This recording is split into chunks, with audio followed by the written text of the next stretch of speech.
یہ واقعہ نہ دہشت گردی کا ہے نہ یہ ایک سیاسی احتجاج کا واقعہ ہے. حکومت پتہ نہیں اس کو اسٹیبلش کرنے میں اٹارنی جنرل اور جو دیگر وزارت دفاع کے وکیل ہیں خواجہ حارث صاحب وہ ابھی تک کیوں ناکام ہے کہ یہ انٹروژنس یہ ایک بغاوت تھی. آپ کا مستقبل کیا ہے, آپ کی پارٹی میں پوزیشن کیا ہے؟ انہوں نے کہا جی کہ مستقبل تو کیا ہے, کانوں کے کچے ہیں, کانا پھوسی کے اوپر یہ ساری چل رہی ہے, پارٹی چل رہی ہے, پارٹی میں اختلاف ہے. آگے سے نورین نے پوچھا, انہوں نے کہا کہ نہیں اختلاف تو کوئی نہیں, سارے عمران خان کے ساتھ ہیں, لیکن عدالتوں میں جو اصلاحات ہیں 26ویں ترمیم پتہ نہیں کن کن ایشوز کے اوپر آ کے وہ پوچھے گا کہ ایک ہی کر دیتا ہے. وہ آیا, اس نے چیف جسٹس پاکستان سے 1 گھنٹے تک آج ملاقات کی. اس وفد نے امریکن اور ائمہ نے کہا اوے چیف جسٹس تو کی تاحانال, تو چیف جسٹس نے آگے سے ہاتھ جوڑ دیے کہ مائی باپ میں بس کچھ کر رہا ہوں. سوال یہ پیدا ہوتا ہے کہ وہ کیوں آئے تھے. اب وہاں پر قیوم صدیقی صاحب جو ہیں وہ شرارتی بچے ہیں, ان کا سوال تھا کہ حضور وہ خط خط آپ کو بڑے آ رہے ہیں, تو انہوں نے کہا یار وہ خط خط وہ اگر وہ ویٹ کر لیتے تو جوڈیشل کمیشن کا کو تسلی ہو جاتی ان کی. بسم اللہ الرحمن الرحیم. السلام علیکم, میں سید عمران شفقت آپ کی خدمت میں حاضر ہوں. ویسے خبریں تو بہت ہیں لیکن خبروں کی ماں ایک ہی ہے, اور وہ خبروں کی ماں ہے جو چیف جسٹس آف پاکستان نے صحافیوں کے ساتھ آج جو گفتگو کی ہے. انہوں نے بڑوں کی جو ٹیوننگ ہیں بڑے مہذب انداز میں, بڑے نپے تلے الفاظ میں, بڑے لگے لپٹے سٹائل میں انہوں نے سپریم کورٹ کے اندر جن لوگوں کو اس وقت جو انگاروں کے اوپر لوٹ رہے ہیں اور جو اپنا پرسنل ایجنڈا لے کے چل رہے ہیں ان کی ٹیوننگ کی ہے. ان کی ٹیوننگ کا ویسے تو ہم پنجابی میں اگر کہیں کہ جی ان کی طبیعت صاف کر دی ہے, ویسے یہ بھی اردو ہے لیکن میں جو پنجابی میں کہنے لگا تھا وہ شاید کوئی برا سلینگ ہے, منجی ٹھوکنا, تو وہ نہیں کہنا چاہیے. میرا یہ خیال ہے کہ اگر یہ کہیں کہ طبیعت صاف کر دی ہے اور آئینہ دکھا دیا ہے, شیشہ دکھا دیا ہے, ان کو ان کی اوقات یاد دلا دی ہے, تو یہ ذرا تھوڑے سے مناسب الفاظ ہیں. اور شاید اوقات دلا دینے والی یاد والا بھی جو جملہ ہے وہ بھی معترضہ ہی ہو سکتا ہے, لیکن اس کے باوجود خبر جو ہے وہ یہی ہے. اور یہ بڑی اہم ایک ڈیولپمنٹ ہے. کل سپریم کورٹ میں 6 ججوں کا یعنی مستقل ججوں کا, اور ایک میں نے بڑی معذرت بھی آپ سے کرنی ہے, ایک انفارمیشن جو تھی وہ میری کریکٹ نہیں تھی جسٹس گل حسن اورنگزیب صاحب کے حوالے سے. پتہ نہیں کیوں میں مس ریڈ کر گیا کہیں سے یا آئی ڈونٹ نو, لیکن اس کی سیدھی معافی ہے کہ وہ میں نے ان کا تقرر ایڈیشنل جج سپریم کورٹ کے طور کے اوپر ہوا ہے. آج اس کی بھی وضاحت جو ہے وہ جناب چیف جسٹس آف پاکستان نے دی ہے. میں اس کو اسلام آباد ہائی کورٹ کا چیف جسٹس, پتہ نہیں کس طرح وہ میرے ذہن میں یہ بات رہ گئی. میں اس کی بڑی معذرت چاہتا ہوں. میرے بڑے دوستوں نے, میرے جو کرم فرما ہیں, ویل وشر ہیں, انہوں نے میری تصحیح کی ہے, کریکشن کی ہے, میں ان کا بہت شکریہ ادا کرتا ہوں. لیکن اب بہرحال اس خبر کے اوپر آتے ہیں کہ کل سپریم جوڈیشل کونسل کا اجلاس تھا. اس اجلاس میں جو خبریں, ظاہر ہے کہ جب اس طرح کے بند کمروں کے اندر ہونے والے اجلاس جب ہو جاتے ہیں تو پھر خبریں جو ہیں وہ آہستہ آہستہ ٹپکنا شروع کرتی ہیں. ایک دم سے وہ سیلاب کی صورت نہیں آتی, کوئی ادھر سے نکلی خبر, کوئی ادھر سے نکلی خبر, کوئی ٹیبل کے نیچے سے آ گئی, کوئی گزرتا ہوا بتا گیا. یہ خبریں رپورٹروں تک اس طرح سے پہنچتی ہیں. اور کل کے اجلاس کی یہ خبر میں نے آپ کو بتائی تھی کہ اندر کوئی لڑائی جھگڑا نہیں ہوا, کوئی ہارش جو ہے وہ جملوں کا تبادلہ نہیں ہوا, لیکن ظاہر ہے کہ بڑے مہذب انداز میں کچھ نہ کچھ وہاں پہ ڈسکس ہوا. چاہے یعنی فائلیں نہیں چلیں بلکہ سموسے چلے. یہ کل میں نے قیوم صدیقی صاحب کے حوالے سے آپ کے ساتھ شیئر کیا تھا. تو یہ ایک بڑی ڈیولپمنٹ ہے. باقی خبریں اور بھی ہیں. مثال کے طور کے اوپر آج سپریم کورٹ میں جو فوجی عدالتوں سے متعلق کیس ہے اس کی سماعت کل تک ملتوی ہو گئی ہے, اور عدالت نے ایک کیوری جو ہے وہ اٹارنی جنرل کے سوال جو پوچھا ہے وہ یہ پوچھا ہے کہ جب کمانڈنگ آفیسر فوجی عدالتوں میں مقدمات طلب کر رہے تھے سول عدالتوں سے, تھانوں سے, تو اس کمانڈنگ آفیسرز کے ان اقدامات کے خلاف یا ان اقدامات کو کسی عدالت میں کسی مدعا علیہ نے چیلنج کیا یا نہیں کیا. ظاہر ہے کہ یہ ارکان جو تھے جو پاکستان تحریک انصاف کے تھے, جو یہ کورٹ کمانڈر ہاؤس اور دیگر فوجی تنصیبات کے اوپر حملے کر رہے تھے, تو بنیادی طور کے اوپر پاکستان تحریک انصاف نے بطور جماعت بھی اور بطور ایک انڈیویجولز جو اس کے ورکر ہیں انہوں نے اپنی حیثیت میں کیا کمانڈنگ آفیسر کے اس فیصلے کو چیلنج کیا. باقی عدالت جو وہ پوچھ رہی ہے اس کی کیوری ہے، وہ پوری تسلی کرنا چاہتی ہے کہ جی کہ باقی دنیا میں کور کمانڈر ہاؤس میں فوجی دستوں کے اوپر، فوجی تنصیبات کے اوپر حملے ہوتے ہیں، فیشن چل نکلا ہے۔ یہ جسٹس اظہر صاحب نے یہ والی بات کہی کہ بنگلہ دیش میں بھی یہ کام ہم نے ہوتا دیکھا ہے کہ وہاں پر بھی حملے ہوئے۔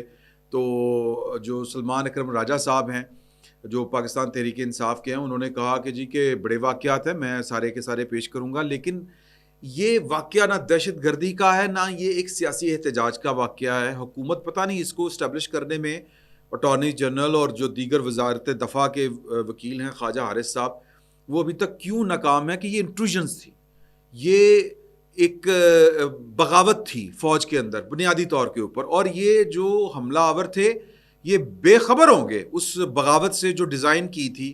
یہ بیسیکلی تو پاکستان کی فوج کی جو کمانڈ ہے یا پاکستان کی فوج کا جو نظم و نسق ہے، جو کمانڈ کا سسٹم قائم ہے، یہ اس کو توڑنے کی کوشش تھی، اور یہ بڑا خوفناک عمل تھا۔ دنیا کی کوئی فوج اس طرح کی، دیکھیں یہ گڑبڑ کر جاتے ہیں، ہم خلط ملط کر جاتے ہیں کہ جی ایچ کیو کے اوپر دہشت گردوں نے حملہ کیا تھا، وہ فوجی عدالتوں میں چلا معاملہ، وہ دہشت گردی کا ایک واقعہ تھا۔ اپنی مرضی کا آرمی چیف جو ہے وہ لانے کے لیے، یا اپنی ناپسند یا ایسا جو آرمی چیف ہے جو سیاسی حوالے سے یا کسی بھی ذاتی حوالے سے اگر کسی سیاسی جماعت کو قابل قبول نہیں، تو وہ فوج کے اندر بیٹھ کے کوئی پلاننگ کرے کہ جی کہ اس کے خلاف بغاوت کس طرح کرنی ہے، تو طریقہ کار یہ وضع کیا جائے کہ آپ لوگوں کو سڑکوں کے اوپر نکالیں، اور اس طرح یوں نکالیں کہ وہ فوجی چھاؤنیوں کے اوپر حملہ آور ہو جائیں، اور فوجی آگے سے، میرے لوگ ہیں وہ آگے سے کہہ دیں گے جی کہ ہم نے سرنڈر کر دیا، ہم اپنے لوگوں کے اوپر گولی نہیں چلا سکتے۔ تو یہ معاملہ تھوڑا سا ڈیفرنٹ ہے۔ یہ میرا خیال ہے کہ پاکستان کی اعلیٰ عدالت جو ہے سپریم کورٹ، یہ اس طرح سے یہ مقدمہ، میرا یہ گمان ہے، یہ لڑا نہیں جا رہا اس طرح سے، یہ اس طرح سے عدالت کو یہ بتایا نہیں جا رہا کہ جی کہ اصل میں ہوا کیا تھا۔ اب اس کے پیچھے کہانی کیا ہے؟ ایک اندازہ ہے، کچھ جاننے والے جو باخبر لوگ ہیں ان کا اندازہ ہے کہ یار کہ یہ جب ججوں والا معاملہ سیٹل ڈاؤن ہو جائے گا، جو کہ ہو رہا ہے، یعنی کہ وہ جو عمران خان اور جنرل فیض حمید نیٹ ورک کے جج تھے، وہ جب بے اثر ہوں گے یا جب ان کا زور ذرا ٹوٹے گا، جب ان کو مینج کر لیا جائے گا، یہ جو بھی اصطلاح کوٹ پیکنگ، ویسے تو چیف جسٹس نے یہ بھی بڑا واضح الفاظ میں کہہ دیا کہ کوئی کوٹ پیکنگ وغیرہ نہیں ہے، وہ بڑی انٹرسٹنگ بات ہے، وہ میں آپ کے ساتھ شیئر کروں گا۔ تو پھر جو ہے وہ جنرل فیض حمید صاحب کا اگلے مہینے جو ہے 15 مارچ 16 مارچ یہاں کہیں کر کے وہ فیصلہ اناؤنس ہوگا۔ ظاہر ہے کہ اگر تو جسٹس، میں نام کیا لوں، وہ جو انقلابی جج ہیں جن کو جنرل فیض حمید صاحب کی جو فنکاریاں تھیں وہ تو کبھی نظر نہیں آئیں، بلکہ وہ ان کے ساتھ مل کے کھیلتے رہے، اور اس کے بعد بھی، ان کے جانے کے بعد بھی ان کے ساتھ مل کے ان کے اشاروں کے اوپر چلتے رہے۔ ان کی عدالت میں اگر کیس لگے گا تو وہ تو جنرل فیض حمید صاحب کو گلے میں ہار ڈال کے پھولوں والے، جس طرح بندیال صاحب نے گڈ ٹو یو سی کہا تھا، مرسڈیز کے اوپر بھجوایا تھا عمران خان صاحب کو، اسی طرح وہ جو ہے جنرل فیض حمید صاحب وہ ان کو کہیں گے کہ جی ان کو گھر تک چھوڑ کے جنرل عاصم منیر خود جائیں، آرڈر دے دیں۔ ان کا کوئی پتہ نہیں کہ یہ بڑی غلطی کی ہے جنرل عاصم منیر نے۔ یہ جنرل عاصم منیر صاحب کو چاہیے کہ اس کے گلے میں ہاتھ ڈالیں، سلوٹ ماریں، اور اس کو گھر تک چھوڑ کے آئیں، اور گڈی آپ چلانی جنرل صاحب نے۔ تو اس طرح اگر ایک یعنی کہہ لیں کہ اداروں کے اوپر حملہ آور کو آپ جو ہے وہ مرسڈیز کے اوپر بلوا سکتے ہیں اور گڈ ٹو یو سی کہہ سکتے ہیں، اور پھر ترلے ڈال سکتے ہیں کہ خان صاحب یہ اسٹیٹمنٹ آپ جاری کر دیں، یار چڈو خانہ ہو گیا، عدالتیں نہ ہو گئی ہیں۔ تو جب یہ ہو سکتا ہے تو پھر یہ بھی ہو سکتا ہے۔ تو عدالتوں کو مینج کر کے وہ جو عمران زدہ ایلیمنٹ ہے پاکستان کی عدالتوں میں، وہ جب بے اثر ہوگا تو پھر جنرل فیض حمید صاحب کا فیصلہ آئے گا، اور اس کے بعد ان شواہد کی روشنی میں عمران خان صاحب والا معاملہ وزیر اعظم کے آگے رکھا جائے گا فوج کی طرف سے کہ جی کہ جنرل فیض نال بہ کے تے جناب کھولا گھور رہے سن۔ تو پھر وہ وزیر اعظم صاحب صدر صاحب کو ہو سکتا ہے بھیجے کہ جی کہ یہ ریفرنس بھیجے سپریم کورٹ میں کہ ہن کی کرنا ہے۔ تو یہ بھی ایک سین متوقع ہے کہ یہ بھی ہو سکتا ہے۔ تو یہ ہے خبر، اور بھی بڑی خبریں ہیں، لیکن میں مدعے کے اوپر آتا ہوں۔ ویسے تو عمران خان صاحب کو کانوں کا کچا بھی قرار دے دیا ہے، آپ یہ بھی جانتے ہوں گے۔ اگر نہیں پتہ تو ہماری دوست ہے نورین جنجوا صاحبہ، انہوں نے گفتگو کی جو شیر افضل مروت صاحب ہیں ان سے، آپ 30 سیکنڈ لوں گا. تو انہوں نے کہا کہ جی کہ وہ آپ کو چیئر اپ کر رہے تھے، آپ یوں کر رہے تھے جلسے میں، لیکن سٹیج کے اوپر بڑی نوسط پھیلی ہوئی تھی، ناگواری تھی، اس طرح کی انہوں نے بات کی. تو آپ کا مستقبل کیا ہے، آپ کی پارٹی میں پوزیشن کیا ہے؟ انہوں نے کہا جی کہ مستقبل تو کیا ہے، کانوں کے کچے ہیں، کانا پھوسی کے اوپر یہ ساری چل رہی ہے، پارٹی چل رہی ہے، پارٹی میں اختلاف ہے. آگے سے نورین نے پوچھا، انہوں نے کہا کہ نہیں اختلاف تو کوئی نہیں، سارے عمران خان کے ساتھ ہیں، لیکن کانوں کے کچے ہیں، کانا پوسی کرتے ہیں. وہ عمران خان صاحب کا نام نہیں لے رہا تھا. انہوں نے کہا میرے خلاف جا کے پتہ نہیں کیا بات کر دیتے ہیں، پھر مجھے پارٹی سے نکال دیا. اب پاکستان کا میڈیا پوچھے کہ مجھے پارٹی سے کیوں نکالا تھا، تو میرے ساتھ تو پتہ نہیں کیا ہوتا رہتا ہے. تو بیسیکلی انہوں نے 2-3 دفعہ یہ والا کہا کہ ان کے کان میں جا کے کوئی بات بتاتا ہے اور وہ اندر سے جناب وہ میرے خلاف ہو جاتے ہیں، پارٹی سے نکال دیتے ہیں، کانوں کے کچے ہیں. یہ ذرا لائٹر سائڈ کے اوپر بڑا مزے کا وہ ہے نورین جنجوا کی گفتگو، اور ان کا جو جواب ہے شیر افضل مروت صاحب بڑے اچھے انداز سے وہ گفتگو کرتے ہیں. تو اسی طرح اور بھی چھوٹی چھوٹی خبریں، لیکن جو اصل بڑی خبر ہے وہ ہے چیف جسٹس آف پاکستان کی گفتگو. اب سوال یہ پیدا ہوتا ہے کہ چیف جسٹس پاکستان نے صحافیوں کے ساتھ گفتگو کیوں کی؟ پچھلے دنوں بڑا شور چلا ہوا تھا کہ IMF کا ایک جائزہ مشن پاکستان آ رہا ہے، اور وہ آ کے عمران خان صاحب کی رہائی، عدالتوں میں جو اصلاحات ہیں، 26ویں ترمیم، پتہ نہیں کن کن ایشوز کے اوپر آ کے وہ پوچھے گا کہ ایک ہی کر دیتا ہے. تو وہ آیا، اس نے چیف جسٹس پاکستان سے 1 گھنٹے تک آج ملاقات کی اس وفد نے، اور 6 رکنی تھا غالباً. اور اس وفد نے سے ملاقات کے بعد چیف جسٹس آف پاکستان نے یہ ضروری سمجھا کہ بھانت بھانت کی بولی اور رنگ پرنگی افواہیں جنم لیں گی کہ امریکن نے اور IMF نے کیا اوے چیف جسٹس تو کی تہانال. تو چیف جسٹس نے آگے سے ہاتھ جوڑ دیے کہ مائی باپ میں بس کچھ کر رہا ہوں. سر اس طرح کا کوئی سین نہیں تھا. اب سوال یہ پیدا ہوتا ہے کہ وہ کیوں آئے تھے، پاکستان کے معاشی معاملات کا پاکستان کے عدالتی معاملات کے ساتھ کیا تعلق بنتا ہے؟ شروع سے بنتا ہے سر. جو ڈرامے پاکستان کے اندر افتخار چوہی صاحب رینٹل پاور، وہ کار کے، یہ جو تھا اپنا ریکوڈک والا جو پروجیکٹ تھا، جس طرح کے گھٹیا فیصلے افتخار چوہی صاحب نے کیے، کیونکہ ان کو شوق ہی بڑا تھا سپر پرائم منسٹر بننے کا. یہاں پر جرنیلوں کو اور ججوں کو سپر پرائم منسٹر بننے کا بڑا شوق ہوتا ہے. میں نہیں کہہ رہا، یہ بات جو ہے وہ نواز شریف صاحب کہا کرتے تھے. میں اس بات کی تائید کرتا ہوں کہ وہ ٹھیک کہہ رہے تھے. ہسٹری اٹھا کے دیکھ لیں، ہم جرنیلوں اور ججوں کے ڈسے ہوئے ہیں. یہ قوم جو ہے اس کا بیڑا اگر جرنیلوں اور ججوں کی وجہ سے ہوا ہے. آگے آ جائیں تو آج جو وفد پاکستان، چونکہ اکانومی برباد ہو چکی ہے پاکستان کی، اور یہ جرنیلوں کا تجربہ تھا جس کی وجہ سے پاکستان کی اکانومی برباد ہوئی. ایک نلائق اعظم وزیر اعظم کی کرسی پر لا کے بٹھا دیا اور پوری ریاست کی مشینری کا استعمال کر کے بٹھایا general Bajwa and company, general Faiz and company. چلیں اب یہ تو اب ان سے ہم کیا پوچھیں گے؟ اللہ ہی پوچھے گا. نہ ان سے پاکستان کی فوج نے پوچھنا ہے جنرل باجوہ صاحب سے، نہ ہماری اوقات ہے کہ ہم ان سے پوچھ سکیں. اللہ ہی پوچھے گا سر. اور نہ ہمارے سیاستدان جو ہیں وہ انٹرسٹڈ ہیں اس معاملے میں. ایون کہ پاکستان مسلم لیگ نون شاید اتنی انٹرسٹڈ نہیں ہے، بلکہ بالکل نہیں ہے کہ جنرل باجوہ صاحب کا بھی کوئی احتساب ہونا چاہیے. آ جائیں تو آگے آ جاتے ہیں. تو یہ جو ملاقات تھی وہ اس لیے تھی کہ پاکستان کی عدالتیں جو لچ فرائی کرتی ہیں، یہ پاکستان کے معاشی معاملات میں پاکستان کے وہ جو انٹرنیشنل گارنٹیز، جو ساورن گارنٹیز جن معاہدوں کے اوپر ہوتی ہیں ریاستوں کی، وہاں پر جو لچ فرائی کرتی ہیں عدالتیں، یہ اس کا کیا کرنا ہے؟ اگر آپ نے اکانومی چلانی ہے، اگر آپ نے، میرا مطلب ایڈے مر رہے ہو تسی اور ہمارے پاس آتے ہیں دوڑ کے سرکار پیسے دو، ہمارے پاس روٹی کھانے کے پیسے نہیں ہیں، ہماری اکانومی بیٹھ گئی ہے، تو پھر انسان تے بچے بنو، پھر یہ بھی حرکتیں بند کرو. یہ جو عیاشیاں سرکاری سطح کے اوپر ہوتی ہیں، جس طرح IMF کو بڑے اعتراضات ہوتے ہیں کہ یار یہ آپ یہ سبسڈیز کس چکروں میں دیتے پھرتے ہیں یار، یا یہ آپ کا ٹیکس نیٹ جو ہے ہمیں پیسے لگا رہے ہیں نا، پیسے واپس کتوں کرو گے؟ اکانومی ٹھیک کرنی ہے، ہم آپ کی ہیلپ کرتے ہیں، یہ نسخہ ہے، اس کے مطابق چلیں گے تو اکانومی ٹھیک ہو جائے گی. ہم کہہ دیتے ہیں ویسی 19 یہ ہے وہ ہے، اوکے.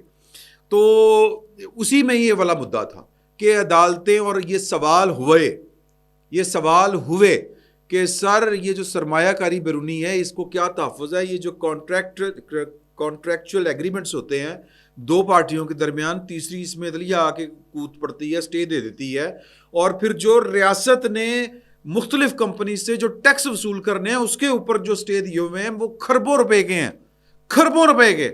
تو ان کے بارے میں کیا انہوں نے کہا ہم اصلاحات کر رہے ہیں. یہ میٹنگ بنیادی طور کے اوپر اس سلسلے میں تھی. اور پھر پاکستان کی ایک بہرحال سیاسی جماعت کا جو لیڈر ہے وہ پاکستان کی ریاست کے اوپر اس طرح کے ذریعے حملہ آور ہے, اس طرح سے کہ سیاست میں استحکام نہیں آ رہا, ملک میں استحکام نہیں ہوگا سیاسی تو اکانومی کس طرح ٹھیک ہوگی. یہ بھی جنہوں نے پیسے لگائے ہیں آپ کے ہاں یہ ان کا کنسرن تو ہے. تو انہوں نے پھر باقی باتیں بھی پوچھی. تو وہ اس لیے جو چیف جسٹس صاحب ہیں انہوں نے آ کے جو IMF کے ساتھ باتیں ہوئی تھیں وہ ساری کی ساری باتیں بتائیں. اور یہ سوال جو ہے انہوں نے بتایا, 2-4 موٹی موٹی باتیں. IMF والے آئے تھے, وہ پوچھ رہے تھے کہ یہ ہے, تو میں نے ان کو کہا ساری باتیں آپ کو نہیں بتا سکتے باقی, لیکن جو آپ کے کنسرن ہیں ہم ان کو ایڈریس کر رہے ہیں. پھر صحافیوں کے ساتھ وہ ملاقات تھی وہاں, پھر صحافیوں کو تو موقع چاہیے تو موقع مل گیا. تو خط والی بات ہوگی کہ جج بھی خط لکھ رہے ہیں, عمران خان بھی خط لکھ رہے ہیں. انہوں نے کہ خان صاحب کا جو خط ہے بہت تفصیلی خط ہے, اس خط کو میں نے بھیج دیا ہے, بڑا بھاری بھرکم ہے, بڑا والیوم اس کا ہیوی ہے, اور USB بھی لگائی ہے, اچھا خاصا مواد ہے, وہ 184(3) کے زمرے میں آتا ہے. تو لہٰذا میں اللہ کی کر سکنا, میں نے تو اس کو اٹھا کے آئینی بینچ کے جو آئینی کمیٹی ہے اس کے سپرد کر دیا. وہ اس کا جائزہ لیں گے, اس کے اوپر ہم نے کیا کرنا ہے کیا نہیں کرنا. تو کہانی گئی مک تے قلعہ گیا ٹھوک. اب وہاں پر قیوم صدیقی صاحب جو ہیں وہ شرارتی بچے ہیں, ان کا سوال تھا کہ حضور وہ خط خط آپ کو بڑے آ رہے ہیں. تو انہوں نے کہا یار خط خط وہ اگر وہ ویٹ کر لیتے تو جوڈیشل کمیشن کا تو ان کو تسلی ہو جاتی ان کی. انہوں نے کہا جی یہ کوٹ پیکنگ آپ اسٹیبلشمنٹ کے چکر میں کی جا رہی ہے, یہ الزام لگ رہا ہے کہ یہ جو جج لائے جا رہے ہیں. اس کا پھر انہوں نے بڑا تفصیلی جواب دیا. انہوں نے کہا کہ جی کہ پھر کل 2 جج اور آ جاتے, مطلب اس طرح کی کوئی بات ہوئی. اب یہ 2 جج کا بیک گراؤنڈ میں آپ کو بتا دوں کہ کون سے ہیں وہ جو 2 جج نہیں آ سکے. ایک جج کا کہتے ہیں کہ جی کہ اس کا نام جو ہے وہ لسٹ میں ہونا میرے لیے بڑی چنبے کی بات تھی. وہ غالباً سرفراز ڈوگر صاحب کی بات, میرا خیال ہے کہ وہ ان کا حوالہ شاید, بلکہ یقیناً انہی کا ہی ہو سکتا ہے. پھر انہوں نے کہا کہ جی کہ ایک جو جج ہے جسٹس گل حسن اورنگزیب صاحب, وہ جو جن کی غلط خبر کے اوپر میں نے آپ سے معافی بھی چاہی ہے, ان کا انہوں نے کہا کہ جی کہ وہ ووٹنگ سے پہلے میرے جو 2 برادر جج ہیں اور وہ جو پاکستان تحریک انصاف کے جو نمائندہ تھے جوڈیشل کمیشن کے رکن جو تھے, وہ اٹھ کے چلے گئے تھے تو ووٹنگ نہیں ہو سکی. اس لیے پھر ان کو جو ہے وہ ایڈ ہاک مطلب کون سا جی کیئر ٹیکر ایک جج, ایک عبوری جج ان کو لگانا پڑا. اچھا وہ کہتے ہیں یہ کیوں لگانا پڑا؟ اب یہ بڑا اہم سوال ہے. 2 جواب ہیں اس کے, 2 پارٹ ہیں. ایک تو وہ یہ کہ کوٹ پیکنگ والی بات انہوں نے کہا کہ سرے سے غلط ہے. میں میرا خیال ہے کہ کوٹ پیکنگ والا آپ کو جواب دے دوں کہ لسٹ میں جسٹس باقر نجفی صاحب کا بھی نام تھا جو لاہور ہائی کورٹ سے ہیں, اور جسٹس شجاعت علی خان صاحب کا بھی نام تھا جو لاہور ہائی کورٹ سے ہیں. اب ان 2 کے حامی تھے اٹارنی جنرل بھی, وزیر قانون بھی, لیکن جو جوڈیشل سائیڈ تھی اس میں آپ یوں کہہ لیں کہ جو چیف جسٹس تھے وہ بھی, اور جسٹس جمال مندوخیل, جسٹس جناب امین الدین اور پاکستان بار کونسل کے اختر حسین نے ان کے حق میں ووٹ نہیں دیے. تو وہ جو 2 جج نہیں ہو سکے وہ انہی کا ذکر ہے. میں نے جس طرح آپ سے پہلے کہا تھا کہ خبریں اندر سے جب بند کمرے میں کوئی اجلاس ہو تو پھر خبریں آہستہ آہستہ رسنا شروع ہوتی ہیں, لیک ہونا شروع ہوتی ہیں آہستہ آہستہ اور رپورٹروں تک پہنچتی ہیں. تو یہ وہ جج ہیں جن کے پیچھے کہا جا رہا ہے یہ کم از کم جنہوں نے ان کو ووٹ نہیں دیا, چیف جسٹس سمیت ججوں اور پاکستان بار کونسل کے رکن نے, ان کا یہ گمان ہے, تاثر یہ ہے ان کا کہ یہ ان کے پیچھے اسٹیبلشمنٹ ہے. کیونکہ جو ان کے فیصلے ہیں, ظاہر ہے کہ جب کسی جج کو آپ سپریم کورٹ میں ایلیویٹ کر رہے ہوتے ہیں یا مستقل کر رہے ہوتے ہیں تو جو اور دیگر میرٹس ہیں ان میں سے ایک میرٹ اس کے دیے ہوئے فیصلے بھی ہوتے ہیں. اور جسٹس باقر نجفی صاحب نے جو الیکشن تھا وہ اڑا کے رکھ دیا تھا, وہ تو پھر دسمبر میں میرا خیال ہے کہ باہر جانے سے پہلے چھٹیوں پہ جا رہے تھے چیف جسٹس پاکستان جسٹس قاضی فائز صاحب, انہوں نے پھر وہ الیکشن کی ڈیٹ جو ہے وہ 8 فروری پھر وہ مطلب کہہ لیں کہ پورا زور لگا کے الیکشن کی ڈیٹ فکس کروائی تھی, اگر آپ کو یاد ہو. اسی طرح شجاعت علی خان صاحب کے بارے میں بھی سپریم کورٹ والوں کا یہ تاثر ہے، وہاں جوڈیشل کمیشن کے وہ ارکان جو سپریم کورٹ سے ہیں یا پاکستان بار کونسل سے ہیں، ان کا یہ تاثر ہے کہ یہ دونوں اسٹیبلشمنٹ کے گھوڑے ہیں۔ تو جو چیف جسٹس صاحب نے جو سوال کا جواب دیا کورٹ پیکنگ کا، تو وہ اس کا جواب انہوں نے یوں دیا کہ یار کہ پھر وہ دو جج جو نہیں آئے وہ آ جاتے اگر کورٹ پیکنگ ہو رہی ہوتی تو۔ ہم تو میرٹس کے اوپر اور پھر بڑی پھونک کے قدم رکھ رہے ہیں، ان کے کہنے کا مطلب یہ تھا۔ باقی کورٹ پیکنگ وہ کہتے ہیں یار سپریم کورٹ کو چلانا تو ہے۔ انہوں نے کہا جی جو مرڈر کیسز ہیں وہ اس کے لیے وہ بینچ بن گیا اور اس پہ سپیڈی کام جاری ہے۔ اب میرے جو دوست کارپوریٹ کے اچھے جج ہیں کارپوریٹ کیسز کے، وہ کام ہی نہیں کر رہے۔ اب یہ کون کام نہیں کر رہا؟ منصور علی شاہ صاحب نہیں کر رہے، جسٹس منیب اختر صاحب نہیں کر رہے، جسٹس عائشہ ملک صاحبہ نہیں کر رہی، جسٹس اطہر من اللہ صاحب نہیں کر رہے۔ جسٹس اطہر من اللہ صاحب تو ویسے بھی ان کا بیک گراؤنڈ جو ہے وہ کسٹم کا ہے، سمجھیں اس بات کو۔ تو وہ کہتے ہیں میں سپریم کورٹ سے چلانا ہی ہے۔ اب اسی لیے جو جسٹس گل حسن اورنگزیب صاحب ہیں ان کو، وہ بڑے اچھے جج ہیں ان کے کہنے کا مطلب ہے۔ اب پاکستان کی اسٹیبلشمنٹ کو تو وہ اچھا ویسے ذاتی طور پر مجھے بھی جسٹس گل حسن اورنگزیب صاحب کا جو کردار ہے وہ بہت کناں قسم کا ہے۔ میں معافی چاہتا ہوں یہ بات کرتے ہوئے، کناں سمجھتے ہیں آپ؟ کناں کہ ختم نام بھی ہے دستخط بھی نہیں ہے، یہ بھی نہیں ہوا اور وہ بھی کر لیا ہاتھ بچا کے۔ ان کی اوپر نیچے پاکستان کے اہم لوگوں کے ساتھ ملاقاتیں بھی بہت پچھلے دنوں رپورٹڈلی ہوئی ہیں۔ پیکا لگ گیا نا تو لہٰذا رپورٹڈلی کہنا پڑ رہا ہے، تو خبریں آ جاتی ہیں یار۔ تو لیکن چیف جسٹس پاکستان ان کو ایک اچھا جج تصور کرتے ہیں، وہ آ گئے، لیکن وہ کہتے ہیں کہ وہ اسی لیے آئے ہیں کہ اتنے کوئی کام ہی نہیں کر رہے کارپوریٹ کیسز کا، تو عدالتوں میں ہم نے چلانی ہے۔ اور بھی بڑی تفصیلات ہیں، بڑی گفتگو ہے، لیکن یہ موٹی موٹی باتیں تھیں جو ان کی گفتگو کا حصہ تھیں۔ اور جن لوگوں کو لگ رہا تھا کہ آئی ایم ایف چلیں، جو ٹرمپ نے تو ٹویٹ شویٹ نہیں کیا اور نہ ہی انہوں نے فون کیا ہے عمران خان صاحب کی رہائی کے لیے، نہ کوئی اسٹیٹمنٹ دی ہے، لیکن ہو سکتا ہے کہ انہوں نے آئی ایم ایف والوں کو بھیج دیا ہو کہ جاؤ خان بار کٹا کے ہو۔